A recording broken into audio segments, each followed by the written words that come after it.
In another major story today, an earthquake shook central Mexico, knocking down buildings and killing at least 61 people. The quake measured 7.1 and was centered about 75 miles southeast of Mexico City.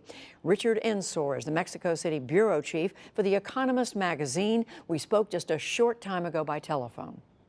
Richard Ensor, thank you very much for talking with us. What are you seeing? What is the very latest from Mexico City? So I'm just outside of Mexico City in a town called Cuernavaca, which is much closer to where the epicenter of this earthquake was.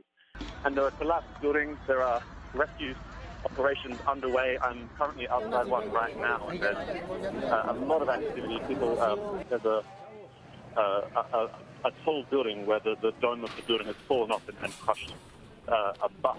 And it seems that people, nobody seems to know whether there are going to be any people inside the building, but it's a very, very somber occasion, and this area is incredibly shocked, especially after having two earthquakes in such short time.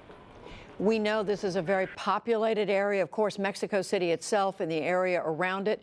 What did you feel? So I felt this, in fact, a lot stronger than I did the previous one, even though the Richter scale was only 7.1, the magnitude, rather than 8.2 2 weeks ago. I was in a place with a school with a swimming pool, and I saw the swimming pool being splashing around and moving from side to side. The buildings were groaning loudly, and of course the students in the school were incredibly scared. We're seeing images of people in the streets looking pretty frightened. How are people handling this right now? And is the country prepared in any way to deal with this crisis?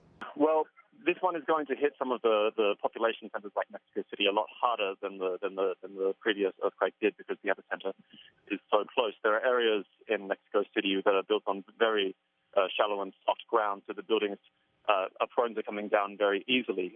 One of the things that was commented on after the previous earthquake was that a lot had been learned since the horrible earthquake in 1985, which killed 10,000 people, and that a lot of lessons about building regulations and emergency response had been learned.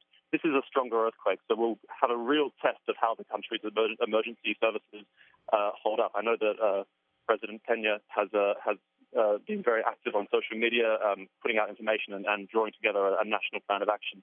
On the ground here in Morelos, the epicenter of the quake, the local services are working as hard as they can to find any survivors in the rubble as well. Richard Ensor, the Mexico City bureau chief for the Economist magazine, thank you very much, and we wish you the best. Thank you.